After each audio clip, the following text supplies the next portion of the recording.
నాకు వంట చేసే ఓపిక లేనప్పుడు టకటక ఇది చేసేస్తానండి. అసలు ఒక చుక్క నూనె కూడా అవసరం లేదు ఇది చేయడానికి. మా ఇంట్లో వాళ్ళు చాలా ఇష్టంగా తింటారు.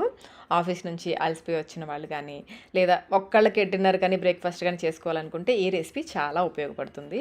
మనకి వంట చేసే ఓపిక లేనప్పుడు బయట తినే కంటే కూడా ఇలా చేసేసుకొని ఇంట్లో తిన్నామంటే చాలా చాలా హెల్తీ కూడా. తింటుంటే కడుపులో కూడా చాలా హాయిగా ఉంటుందండి. ఇది ప్రిపేర్ చేయడానికి కూడా ఎక్కువ టైం పట్టదండి. 10, 15 నిమిషాల్లో రెడీ చేసేసుకోవచ్చు. ఇది చేయడానికి ముందుగా ఒక గిన్నెలోకి 1 కప్పు అటుకులు, లావు అటుకులు తీసుకోవాలి. ఇది ఇద్దరికి సరిపోతుంది. ఇద్దరికి సరిపడా మనం ఇప్పుడు ప్రిపేర్ చేస్తున్నాము. లావు అటుకులు 1 కప్పు వేసేసుకొని, ఇవి మునిగేంత వరకు నీళ్లు పోసేసి, ఒకసారి ఇలా కలిపేసుకొని నీళ్ళన్నీ వంపేసుకోండి. మూత పెట్టేసి ఒక 10 నిమిషాల పాటు పక్కన పెట్టేసుకోండి.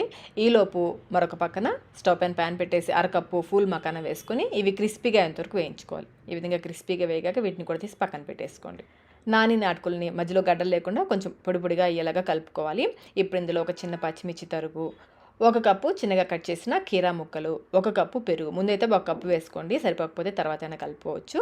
బాగా సన్నగా తరిగిన కొత్తిమీర, రుచికి సరిపడినంత సాల్ట్, పావు టీ స్పూన్ వేయించిన జీలకర్ర పొడి, 1 టీ స్పూన్ అవిసె గింజల పొడి, ఫ్లాక్ సీడ్స్ పౌడర్ అంటారు కదా, వేయించిన అవిసె గింజల పొడి 1 స్పూన్ వేసేసుకుని అంతా బాగా కలిసేలా కలుపుకోవాలి.